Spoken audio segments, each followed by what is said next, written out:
Fala gurizada, Brunão aqui, e hoje a gente vai falar de um tema que vocês pedem muito para eu comentar e que é um tema que é um pouco complicadinho, mas nesse vídeo a gente vai deixar ele de uma forma bem simplificada, onde tu vai entender tudo que eu quero dizer. E o tema é periodização, certo? Algo tão importante e que muitas pessoas acabam ali, muitas vezes não implementando nos seus treinos e por isso perdem ali um bom potencial de progressão, um bom potencial de evolução. Tranquilo? Então fica comigo até o final desse vídeo, porque ao longo dele eu vou te dar uma palhinha do que é periodização e te entregar também um modelo que eu acho muito interessante, tanto para iniciantes quanto avançados e intermediários, tá certo? Então fica aqui, assiste até o final do vídeo que eu tenho certeza que tu não vai te arrepender. Bom, então primeiro de tudo a gente tem que entender o que é periodização, certo? Quando a gente fala em periodização, para tornar mais simples, mais tangível, a gente tem que pensar em planejamento. Então a periodização ela nada mais é do que o planejamento do teu treino ao longo do tempo. É tu estar fazendo hoje um protocolo que tu sabe que vai ser mudado daqui tanto tempo, que ele vai ser mudado, mudando um foco X, Y, Z de acordo com o teu objetivo. Isso basicamente é a periodização. E como é que a gente monta esse planejamento? Então a gente pega ali o tempo que tu vai ter até tu atingir teu objetivo. Então, por exemplo, para um atleta, a gente pega a data da próxima competição. Para uma pessoa comum, a gente vai pegar ali, tipo, pô, o cara que quer botar o shape pro carnaval, a gente vai pegar a data do carnaval. O cara que tem uma viagem importante e ele quer estar com um físico bacana, a gente pega essa data. O cara que, no casamento, por exemplo, a mulher que vai casar e quer estar linda para caber dentro do vestido, quer estar bonita para as fotos, enfim, a gente pega essa data e a gente monta então esse planejamento, essa periodização, levando em consideração uma dessas datas. Ah, Bruno, eu não tenho objetivo nenhum, eu quero só ir melhorando meu shape, não me importo de estar um pouco mais cheio no verão, não me importo de estar um pouco, não tem essa questão de viagem, não quero estar com um shape pronto em determinado dia. Aí tranquilo, aí tu vai montar, tu vai ter muito mais flexibilidade para simplesmente montar uma periodização que seja a melhor possível simplesmente para o teu objetivo. Então se o teu objetivo é, por exemplo, aumentar braços, tu vai montar ali em determinado ponto o planejamento, essa periodização, dando foco em braços, alternando as estratégias ao longo do tempo para que tu dê foco e desenvolva ao máximo essa musculatura. E justamente para estruturar esse planejamento, a gente vai pegando blocos maiores de tempo e diminuindo em blocos menores, trazendo cada vez mais especificidade a cada bloco. Então, vamos colocar assim, a gente tem 3 blocos de tempo, um maior, um intermediário e um menor. A cada bloco a gente vai trazendo mais especificidade, então do maior para o menor. A gente pode, por exemplo, pegar esse bloco maior, que a gente chama de macrociclo, que vai ser um período maior de tempo.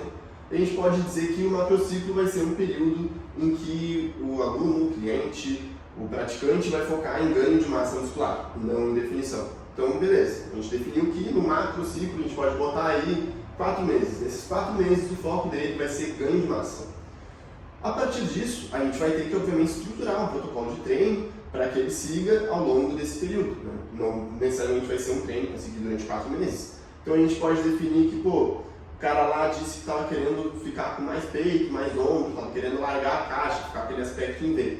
Então a gente pode definir que no primeiro mesociclo, que a gente pode definir que vai ser 2 meses, por exemplo, 8 semanas, a gente vai dar mais foco para peito e ombro. Então pode ver que a gente trouxe mais especificidade. No macrociclo, o foco é ganho de massa, mas o foco do mesociclo é peito e ombro. Então, é direcionar o foco dentro do treino para essas 2 musculaturas, porque é onde a gente mais quer ter ganho, são a nossa prioridade.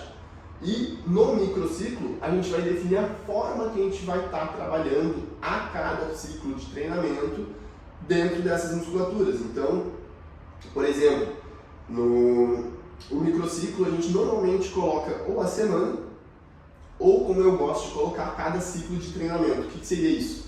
Vamos supor uma pessoa que treina de segunda a sexta e descansa sábado e domingo. O ciclo de treinamento dessa pessoa dura exatamente 7 dias, porque de segunda a sexta ela treina, completou todos os treinos, descansa 2 dias e repete novamente. Então, 7 dias numa semana é um microciclo. No meu caso, por exemplo, onde eu faço 3 treinos, descanso um dia, mais 3 treinos, descanso mais um dia, o meu bloco, meu ciclo de treinamento, ele tem 8 dias.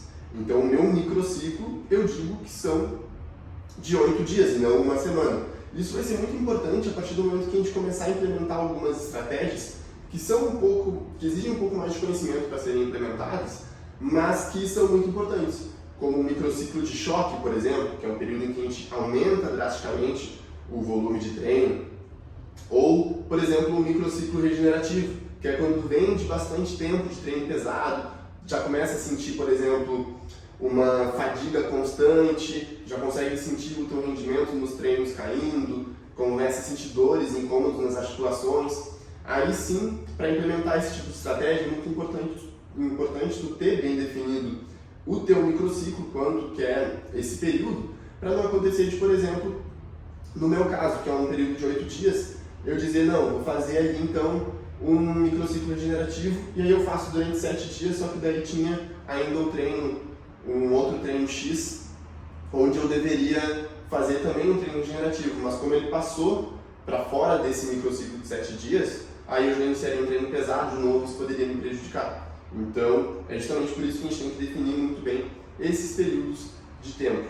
O microciclo, eu diria que é só basicamente tu definir conforme o teu ciclo de treinamento. Para isso basta tu ver quantos dias tu treina, para quantos dias de descanso, até reiniciar os treinos. Eu imagino que essa questão do que é a periodização, né, já está mais ou menos que centrada na tua cabeça. É basicamente só um plano, um planejamento para tu seguir ali ao longo do tempo em relação ao que tu vai estar fazendo no teu treino, tá? E aí agora, para ficar mais tangível, o que é essa questão do que está fazendo no treino, porque para ti tu pode estar entendendo que é a questão dos exercícios que eu estou fazendo, ou pode ser a questão das séries que tu vem fazendo, ou pode ser a questão do número de repetições. O que vai englobar a periodização? Vai englobar tudo isso que eu citei. Então, basicamente, o modelo de periodização que eu vou explicar aqui para vocês hoje é o de periodização ondulatória, que para mim é o mais interessante ali para ganho de força, tá? E para hipertrofia. Como o próprio nome diz, a periodização ondulatória vai ondular variáveis do treino. E essas variáveis podem ser a faixa de repetições, ou seja, se tu vai estar fazendo ali 6, 8, 12, 29 repetições no exercício. Pode ser o número de séries, ou seja, o volume, tá? Então, tu pode estar definindo ali se tu vai estar fazendo 6, 8, 21, 42 séries por semana para tal musculatura. E pode ser também o percentual da intensidade, tá? Que é basicamente quanto por cento do teu 1RM que tu vai estar utilizando. Então, tipo, se tu vai estar treinando com 50% de 1RM, que pode ter relação com o teu número de repetições, mas não necessariamente vai ter, tá certo? E aí tu pode me perguntar, pô Bruno, mas como assim não vai ter necessariamente relação com o meu número de repetições? Porque, por exemplo, se eu estou pegando ali uma carga X, eu consigo fazer, por exemplo, 12 repetições. E se eu pego uma carga que seja X mais 2, naturalmente essas repetições vão cair se eu estava antes treinando no meu máximo. E sim, isso é verdade, mas tem como a gente ondular o percentual da intensidade sem necessariamente mexer na faixa de repetições. E isso é uma coisa que acontece no deload, por exemplo. Quando a gente quer fazer um treino regenerativo, normalmente o que a gente faz? A gente mantém os mesmos números de repetições, mas reduz a carga. Então a gente está reduzindo o percentual da intensidade, mas mantendo a faixa de repetições. Então, não é algo que é tão relevante vocês saberem isso, mas só para vocês entenderem que dá para a gente ondular o percentual da intensidade sem necessariamente ondular o número e a faixa de repetições. Esse modelo de periodização é o que eu acho melhor para ganho de força e é inclusive o que eu venho seguindo, porém com algumas modificações, que é o que a gente vai ver a partir de agora. Bom, então numa periodização ondulatória é muito comum a gente ver as pessoas ondulando principalmente a faixa de repetições e, junto disso, o percentual da intensidade, porém a cada microciclo, certo? Então, por exemplo, a pessoa trabalhar uma semana ali na faixa de 6 a 8 repetições, depois na semana seguinte de 10 a 12 repetições, na semana seguinte em torno de 12 a 15 repetições e aí depois retornar para 6 a 8. Isso é algo comum da gente ver, certo? Por semana. Como eu faço é um pouco diferente, tá? Eu costumo agora, pelo menos nessa etapa da periodização, eu estou ondulando essa variável, principalmente da intensidade e da faixa de repetições, por mesociclo, certo? Então eu defini que os mesociclos seguintes teriam cada um duração de 4 semanas, e eu estou mantendo a mesma faixa de repetições ao longo de todas essas 4 semanas. E por que eu faço isso? Porque, na minha visão, a gente consegue ter um aproveitamento melhor de cada faixa de repetições se a gente permanecer um período um pouco maior de tempo em cada uma delas. Principalmente se tu for iniciante ou intermediário. Porque acontece muitas vezes de, por exemplo, assim que a gente muda a faixa de repetições, vamos supor que tu estava acostumado sempre a treinar fazendo 12 repetições, essa média de 12 repetições nos treinos, tá? Então, vamos lá, tu botava 20 kg cada lado no supino para fazer 12 repetições sempre. Aí um dia do nada, tu recebe um protocolo de treino que te dizia, agora tu vai fazer 6 repetições no supino, tu vai fazer 8.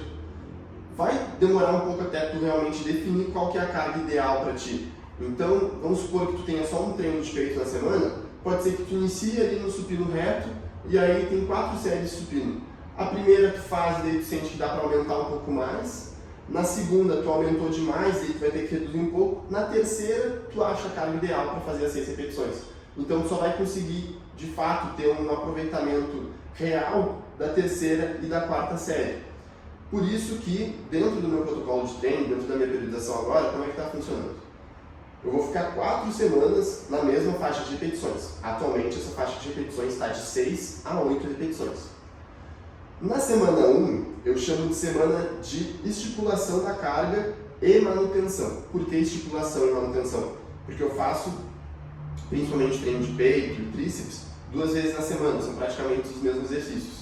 No treino 1, eu vou simplesmente estipular a carga, então eu vou buscar aquela carga que fica mais adequada para aquela faixa de repetições que eu me propus a fazer. Então é um treino que eu basicamente vou sentir como é que a minha musculatura está se adaptando ao exercício e eu vou ver, não, eu tenho que fazer 6 repetições, eu botei 50, beleza, 50 ficou um pouco pesado, botei 45, ficou um pouco leve, fiz com 47,5, beleza, achei a carga, então 47,5. No outro treino, vai ser um treino de manutenção da carga, então eu ainda não vou buscar progredir. Eu vou simplesmente buscar tentar fazer as séries com esse peso de 47,5 que eu estipulei que era o correto. Tranquilo? Se o teu treino, por exemplo, é o treino ABCD, em que tu faz o treino uma vez na semana, então tu vai treinar peito uma vez, que é na segunda-feira, por exemplo, e tu vai voltar a treinar peito só na outra segunda. Então a tua semana 1 vai ser a semana de estipulação, e a semana 2 vai ser a de manutenção, certo? Sempre assim, primeiro treino, e sempre assim, obviamente, dentro desse modelo que eu estou propondo, né? Então, semana 1, semana de estipulação da carga, ou treino 1. Treino 2, segunda vez que tu estiver repetindo aquele treino, é um treino de manutenção, certo? Onde tu não vai buscar progredir aquela carga que tu estipulou, tu vai tentar simplesmente manter ela ao longo do treino. Isso, obviamente, para todos os exercícios, né? Por isso que é muito importante estar sempre anotando as cargas e ao final tu vai ver ainda mais porque que é importante, porque essa periodização aqui ela tem uma condição para que ela possa ser levada à frente, tá? Então a gente vai falar um pouco disso. Bom, feito esse treino de estipulação da carga, esse treino de manutenção, nas próximas semanas do mesociclo, no meu caso eu estipulei que esse mesociclo vai durar 4 semanas, então na primeira semana estipulação e manutenção, na segunda, terceira e quarta são semanas de progressão da carga. Então aqui sim eu vou a todo treino buscar progredir a carga do treino anterior. Então vamos supor que, defini ali que a carga era 47,5 no treino de estipulação. Treino de manutenção mantive 47,5. No treino seguinte, eu tenho que tentar pôr pelo menos 48 kg no supino. Isso é o mínimo que eu tenho que tentar colocar. Não necessariamente eu vou conseguir fazer as 6 séries com essa carga, entendeu? Mas eu tenho que obrigatoriamente tentar botar um pouco mais de carga, de novo, obrigatoriamente de acordo com esse modelo que eu estou propondo, tá? Não estou cagando lei aqui dizendo o que você tem que fazer no teu treino. Só estou te apresentando o modelo de periodização e dentro desse modelo essas são as regras. Então, e de novo, não estou falando dentro do modelo da periodização ondulatória, estou falando dentro desse modelo de periodização ondulatória que eu estou propondo. A partir disso, em todas as semanas tu vai tentar progredir a carga do treino anterior. Não necessariamente tu vai conseguir.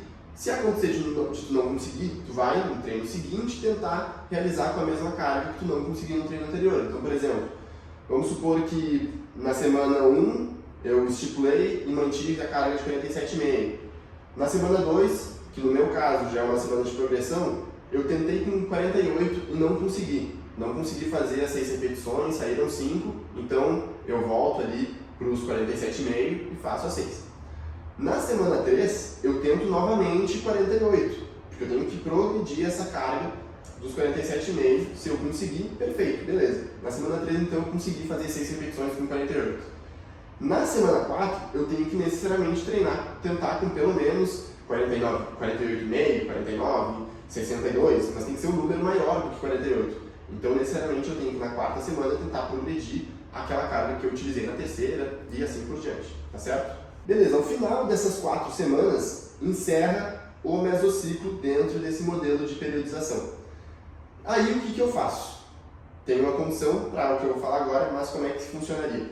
Passadas essas 4 semanas treinando na faixa de 6 a 8, eu passaria então para uma faixa de repetições de 10 a 12 e aumentaria o volume de treino em 15 a 20%, dependendo de como estivesse a minha recuperação hoje, tá? Por quê? Porque treinando nessa faixa de repetições de 6 a 8, que é o que eu venho fazendo agora, eu estou com um volume reduzido em relação àquilo que eu estou acostumado. Por quê? Porque naturalmente uma carga maior vai forçar mais suas articulações, então eu não acho que é interessante tu manter um alto volume de séries trabalhando com uma carga muito alta, como é no caso de tu fazer 6 repetições pesadas mesmo, muito próximas da falha, tá? Então nesse caso eu estou trabalhando com um volume reduzido. Quando eu aumentar a faixa de repetições, naturalmente a carga ela vai se reduzir, porque eu vou estar fazendo mais repetições, e naturalmente a sobrecarga nas minhas articulações vai ser menor. Então eu tenho margem para subir o volume de treino para aquilo que a minha musculatura aguenta, para aquilo que eu já estou habituado. Outro motivo para ficar com o volume reduzido quando eu estou trabalhando nessa faixa de repetições é justamente que tu vai estar trabalhando com cargas muito altas no treino. Então hoje, por exemplo, eu estou fazendo 5 séries de supino reto. A primeira série é com, obviamente, tirando aquela série de preparação que é interessante de fazer antes de todo o treino, tá? Então a série só de trabalho mesmo, aquelas que vão contar no volume de treino. Primeira série, 8 repetições, segunda série, 8 repetições, terceira série, 8 repetições. Já é uma carga bem alta. Quarta e quinta série, 6 repetições. Então, cara, eu saio já do supino reto muito cansado, porque é muita carga que eu estou trabalhando ali. Então, não faz sentido tu manter um treino muito longo, com muitas séries de uma mesma musculatura, se tu está trabalhando com cargas tão altas, tá? Vai acontecer que simplesmente pro final do treino não vai mais render. Apesar de tu estar seguindo ali, fazendo, por exemplo, uma faixa de 6 repetições, a carga vai estar muito reduzida em relação àquilo que tu realmente conseguiria estar lidando para essa mesma faixa de repetições. Tá certo? Bom, agora vamos falar do porém que eu dei ali para eu poder fazer essa transição na periodização. Qual que é o porém? Eu preciso necessariamente ter tido uma progressão de pelo menos 10% da carga nos exercícios para que eu possa fazer esse aumento da faixa de repetições e essa progressão no volume de treino. E isso justamente por quê? Porque, como eu falei, tem que ter necessariamente essa progressão para que a gente possa aproveitar o melhor das faixas de repetições, tá certo? Então, para que eu possa ter um bom aproveitamento dessa faixa de 6 a 8 repetições, eu vou permanecer nela por mais tempo, para eu conseguir fazer uma boa estimulação de carga, fazer a manutenção da carga e poder fazer a progressão, para que eu tenha um bom rendimento nessa faixa de repetições, mas também para quando eu progrida essa faixa, ou seja, eu aumente, a minha carga não caia tanto em relação ao que teria caído anteriormente. Mas Bruno, e se passarem essas 4 semanas e tu não tiver tido essa progressão de 10% na carga em todos os exercícios, o que tu vai fazer? Nesse caso, aí se implementam algumas técnicas para forçar a progressão de carga. Eu implementaria durante 2 semanas dentro do protocolo de treino, para aí sim, atingir esse 10% de progressão, fazer essa mudança, essa transição na faixa de repetições e essa progressão no volume de treino. Bom, esse aqui era o conteúdo geral do vídeo, tá? Eu fico muito feliz que tu tenha assistido até o final, espero que tu tenha aprendido e captado bem o que eu proponho com esse modelo de periodização, que tu consiga estar implementando nos teus treinos. Lembrando que o ideal é que a periodização seja estruturada para cada pessoa de forma específica, mas quando a gente não tem a possibilidade de fazer isso, aplicar um modelo desses prontos é algo que é muito melhor do que simplesmente seguir fazendo o treino no Chico Xavier, sem entender o que está fazendo, sem buscar essas formas de progressão. Tranquilo? Lembra, por favor, de se inscrever no canal, clicar no botão de gostei. E se tu tem alguma sugestão de vídeo, se tu gostou desse modelo estilo videoaula e tem algumas outras coisas que tu quer que eu traga aqui, não deixa de botar aí nos comentários, porque se for algo interessante eu vou fazer questão de trazer, certo?